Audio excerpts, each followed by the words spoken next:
Unti-unti na talaga tayong sinasakop mga tol o ini-invade. Parang invasion na rin talaga 'yung nangyayari ngayon mga tol. 'Di ba 'yung nabalitaan natin itong nakaraan 'no? Daming barko ng mga inchik ang nandodo'n sa Julian Felipe Reef mga kapatid 'no.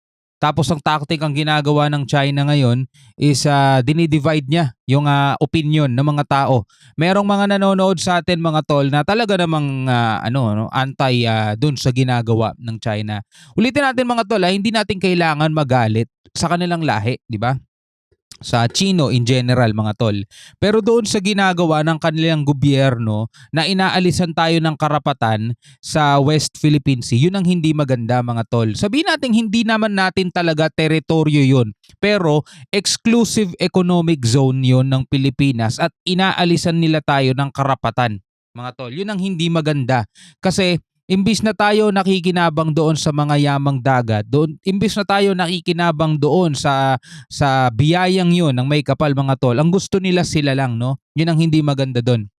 So ito magbibigay ulit tayo ng reaction video sa mga balita ngayon, commentary. Ito mula kay Philippine Trending News mga kapatid nyo. Huwag nyo kalimutan mag-subscribe sa kanyang YouTube channel at kung bago ka pa lamang dito at trip mo yung mga ganitong klaseng commentary sa mga balita at mga isyong pinag-uusapan ngayon sa social media, huwag nyo rin kalimutan mag-subscribe mga kapatid. Pakiclick na rin po ang notification bell para ma-notify kapag may mga bago tayong video. Maraming salamat sa mga kasama na natin mula nung una tayong magbigay ng reaction sa mga ganito. No, so wag na natin patagalin pa. Total wala na rin naman tayong hinihintay na, panoorin na natin to tol. Nagpositibo sa coronavirus 2019 o Uy. COVID-19 si Pangulong Ferdinand Marcos Jr. Meron pa rin Ayon sa pala. Presidential Communications Office, dahil dito ay mag-isolate ito ng hanggang sa 5 araw. Nananatiling malakas ang Pangulo para gampanan ang kanyang trabaho at ang mga pagpupulong ay gaganapin na lamang sa pamagitan po yan ng teleconference. Dagdag pa ng Presidential Communications Office, magbibigay sila sa mga susunod na araw ng mga updates sa kalusugan ng Pangulo. Kaugnay pa rin po dito, hinikayat naman ni Pangulong Ferdinand Marcos Jr. ang publiko na voluntaryong magsuot ng face mask kapag nasa matataong lugar, lalo na po ngayong holiday season. Ito ho ang naging pahayag o payo ng Pangulo matapos siyang magpositibo sa coronavirus 2019. Ayon sa Presidential Communications Office, hinimok ng Chief Executive ang mga Pilipino na mag-ingat at ingatan o alagaan ang kalusugan at magpabakuna at voluntaryong magsuot ng mga face mask sa mga matataong lugar. Huling aktibidad ng Pangulo sa labas ay ang Office of the President Family Day doon ho sa bahagi ng Malacanang noong araw ng Sabado kung saan nakihalubilo ito sa maraming mga tao. Nag-ikot din ang Pangulo sa mga nakaset up na mga stalls ng Kadiwa at Bagong Pilipinas Servicio Fair. Nauuso talaga ngayon yung mga bazaar, 'di ba? Nauuso ngayon 'yan ng mga pailaw sa mga munisipyo. Napakaraming tao doon mga tol. Kung di ka naniniwala sa COVID-19, which is parang ang hirap na rin naman talaga kasi paniwalaan. Pero hindi naman siguro masama no kung magsusot ka pa rin ng face mask, magbabaon ka pa rin ng alcohol mga tol. Kasi hindi man COVID-19 yung tumama sa 'di ba? Pwede kang tamaan ng ubo, sipon, trangkaso kasi halos di kita na yung mga mukha no sa mga ganung mga sitwasyon. Sayang mag-ano pa naman no, magbabagong taon pa naman. Pangit naman siguro kung nagkakasiyahan ng pamilya mo, ikaw may sakit ka, 'di ba? So mas maganda yung mag-ingat pa rin mga tol para healthy tayong tatawid no sa panibagong taon. Sa ibang balita naman, na-repatriate na o nakauwi na ngayong araw sa Pilipinas ang mga Pilipinong kapitan at iba pang 13 tripulante ng barkong tinamaan ng Russian missile doon po sa bahagi ng Black Sea. Ilan sa kanila ay nagtamuho ng mga minor injuries, kabilang na itong si Mr. Arnel Lopez na kapitan ng barko na nasa tabi ng pilotong Ukrainian national na nasawi sa pagtama ng missile. Ikinuwento rin ng piloto ang kanilang takot na mangyari po ang insidente kung saan nagtamo ito ng sugat sa mukha dahil sa mga tumilansik na nabasag na bubog at bahagyang pagkabingi sa lakas ng pagtama ng missile na tumama ho sa kanilang barko. Grabe. Nanawagan din ito ng tulong sa pamalaan dahil marami anya sa kanila yaong mga under contract pa lamang at upang maiwasang bumiyahe ang mga papasok pa lamang ng mga marino sa mga war zone area. Sinalubong naman ng mga dumating na Pilipinong mga marino ng Department of Migrant Workers at Overseas Workers Welfare Administration at nakatanggap naman ito ng mga tulong pinansyal. Grabe Samantala, nangyayari giniit sa ng mundo. Department of Foreign Affairs sa gobyerno ng China na walang tinatarget na anumang bansa ang kamakailan na joint patrols ng Pilipinas at ng Australia doon po sa West Philippine Sea. Ayon kay Department of Foreign Affairs spokesperson Maria Teresita Daza, strategic partners ng Pilipinas at itoong Australia at mayroong umiiral na visiting forces agreement.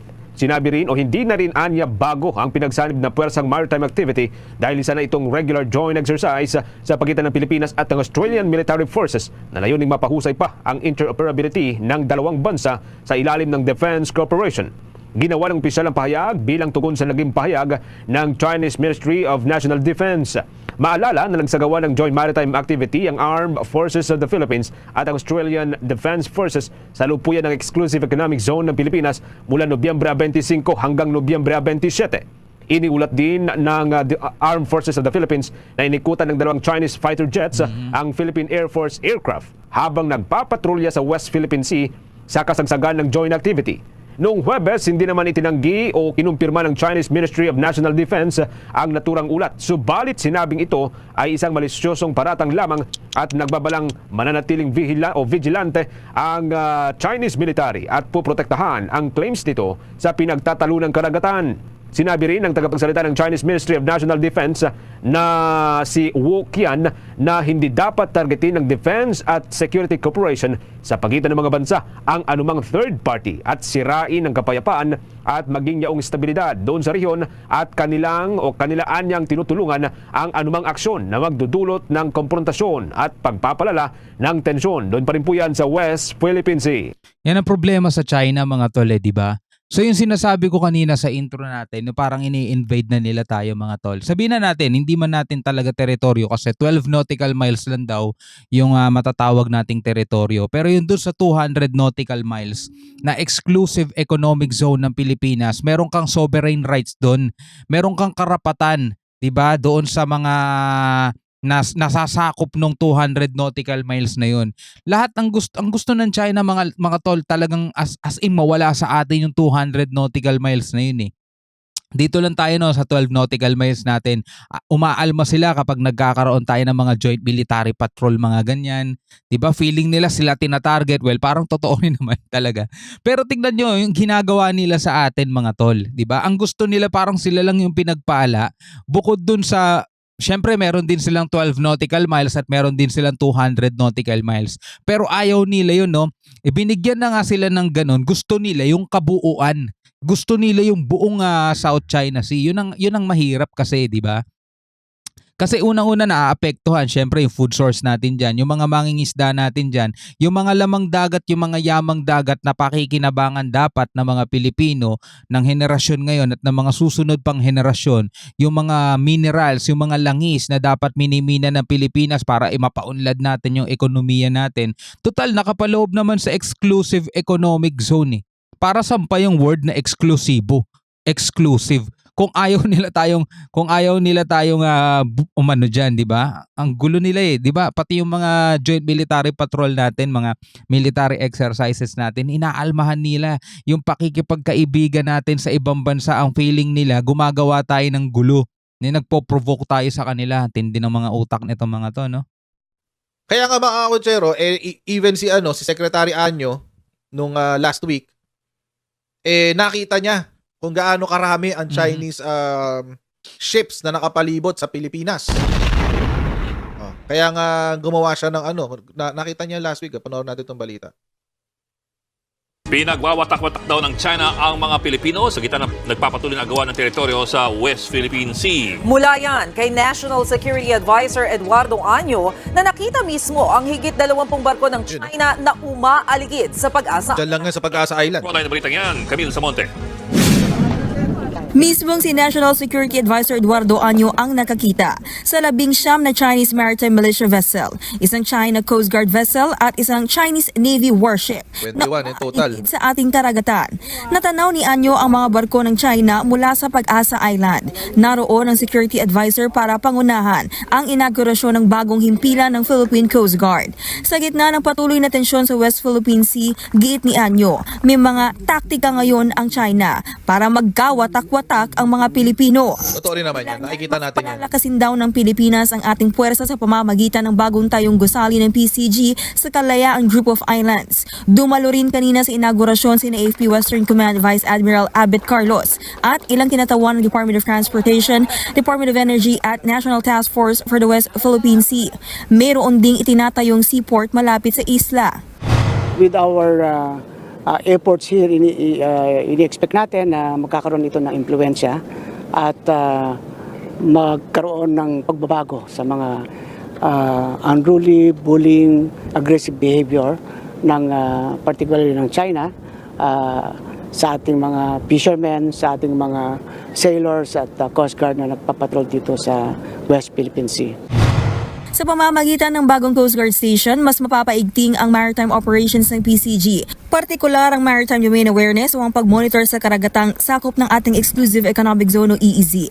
Giit pa ni Anyo, kahit anong pampabuli ang gawin ng China, hindi magpapatinag ang Pilipinas. We are always prepared. We are not deterred Yeah. and intimidated. Our security sector, particularly the armed forces and the Coast Guard, are here to protect our interest, our sovereignty and sovereign rights. Nagbabalita mula sa frontline, Camille Samonte. Imagine si Secretary Anyo nakakita pa ng 21. Diyan sa paligid ng Pag-asa Island. So ibig sabihin mga kotsero, unti-unti na hong pinapalibutan ng China's People's Liberation Army Navy ang mga waters ng Pilipinas. Unti-unti na ho yan mga kotsero at hindi natin alam kung paano pipigilan yan. Kaya nga isa raw yun sa mga taktika na ginagawa ng China maliban sa divide and conquer. Actually, ang dami nilang tactics mga tol, no? Sabi nga dun sa mga ibang balitang napapanood natin, ay gumagastos talaga sila ng malaking halaga para bayaran yung kanilang mga influencer, yung kanilang mga tao. Yun nga, isa sa mga taktika nila rito, yung divide and conquer na sinasabi. Hinahati nila yung opinion ng mga tao para, syempre, alam mo mga tol, sa isang bansa, bukod dun sa army nila, bukod dun sa bukod dun sa sandatahan nila, malaking impact pa rin yung pagkakaisa ng mga mamamayan, 'di ba? Kasi kapag ang mga mamamayan hindi nagkakaisa mga tol, unang-unang babagsak diyan yung gobyerno. And syempre kapag bagsak ang gobyerno mga tol, mas madali para sa kanilang i-invade o sakupin yung gusto nilang kunin mga tol. Kasi wala na pagkakaisa dun eh. Syempre yung gobyerno, kanya-kanyang na yan, no? Paano ngayon sila magpo-focus doon sa pagpapalakas ng mga assets, pagpapalakas ng mga sandatahan nila kung nagkakagulo yung bansa nila mga tol, bagsak ang ekonomiya nun. Ito ang mga tol ang ginagawa ng China, no. Hinahati nila ang opinion ng mga tao. May mga pro-China, merong mga anti-China syempre. Yung mga pro-China pilit nilang inilalapit sa puso ng mga Pilipino yung ginagawa nitong China. So gumagawa sila ng mga baluktot na pangangatwiran para ipagmatuwid, no, yung mga ginagawa rito ng China. Syempre, yung mga Pilipino maniniwala dyan, tutulig sa ngayon yan sa effort na ginagawa ng gobyerno. Diba? Manghahawa pa yan sa ibang mga tao hanggang sa dumami, yung mapapaniwala nilang tumutulig sana sa ginagawa ng gobyerno, mga tol. Diba? Napakalaki impact nun. Iba yung nila, taktika nila. Ng tao dito, divide and conquer approach na ginagawa rin ng China para hatiin ang opinion ng mga Pilipino tungkol dito sa pang-i-invade na ginagawa ng China. You can consider this an invasion, I think. Mhm. But, hindi pa naman to teritoryo ng Pilipinas. So, yeah, incursion lang. Incursion lang siya. Kasi exclusive economic zone pa lang naman to eh. Hindi pa naman Pero sa teritoryo importante ng yan, Pilipinas. exclusive economic But anyway, zone. nonetheless, it is still an unwelcome Mhm. incursion. Hindi natin gusto to. Tama. At walang pag-uusap na nagaganap eh. Yun yung masaklap dito mga kotsero. Walang pag-uusap na nagaganap. Wala rin naman kasing kwentang kausapin sila eh, di ba? Maikipag-usap ka sa kanila, magdi-deal kayo, magkakasundo kayo, pero isa sa inyo dapat umatras pero hindi sila aatras. Malamang tayo umatras dahil sa okay tayo kausap eh, pero iba yung pakikipag-usap kasi nila sa mismong ginagawa nila mga tol. Ayaw makipag-usap ng China kasi Mhm. teritoryo daw nila yan. Pumirma din sila sa UNCLOS. Mhm. Di ba? Yung mismong perma nila sa UNCLOS mga tol, hindi nila nire-respeto yon. So, Ano nga asahan natin irerespeto nila yung pakikipag-usap sa atin? Eh yung mismong perma nila hindi nila inirerespeto yun. Sa UNCLOS, ang sabi, ang pwede nyo lang hanguin, ang pwede nyo lang i-take advantage ay ang nasa loob ng 200 nautical miles ng inyong bansa. Tapos sasabihin ng China, may historical claim kami dyan eh. Sabihin naman ng, sinabi naman ng Permanent Court of Arbitration, sabi, wala na yan. Yung historical claim nyo, nung pumirma kayo sa UNCLOS, extinguished na yan. So, wala na yan. Wala na kayong karapatan. Teritoryo namin yan kasi yung mga isla nakapaligid dyan, amin yan. Sabi naman ng PCA, hindi pwede kasi yung isla naman na yan, hindi yan hindi naman yan habitable eh. Low tide elevation yan eh. Lumalabas lang yan pag low tide. Wala nakatira dyan. Kaya lang nagkaroon na nakatira dyan kasi ginawa nyong, it's a man-made island. And it doesn't produce its own territorial waters. So hindi nyo pwedeng teritoryo yan. Wala kayong claim dyan, sabi ng PCA. Kaya nga 'di ba, binura ng PCA yung claim ng China na 9-dash line na ngayon ay 10-dash line na. Yon, kaya ganun. Pero syempre, matigas ang ulo ni China kasi syempre, the end goal is world domination. Baka naman kasi nung pinapirma China, hindi English, hindi nila naintindihan. Well, dapat marami silang marunong umintindi dyan, di ba? Hindi naman pwedeng pipirma sila ng pipirma, di ba? Sabi, 200 nautical miles lang. Yung pwede nyong paghanguan ng inyong mga resources, mga yamang dagat, yamang isda. Kaso, yung napunta ata sa kanilang 200 nautical miles, walang ganun. Sabi, lugi kami. Kailangan makuha namin yung kabuuan ng West Philippine Sea, ng South China Sea, di ba? Yung kabuuan ng dagat na yan, makuha namin yan. May historical claim kami dyan. Pumirma nga sila ng UNCLOS di ba?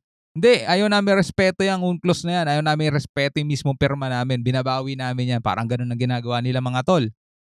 Parang pagbawi na rin yun sa pirma nila kasi hindi nila ino-honor yung mismong pagpirma nila, yung pag-sign nila doon sa kasunduan mga tol.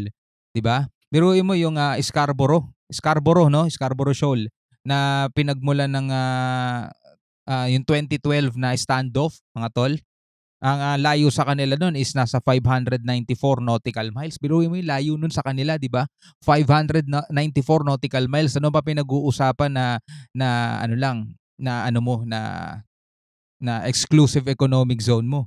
Di ba? 200 nautical miles lang, lagpas dalawa na yung higit sa dalawa na yung times 2, di ba?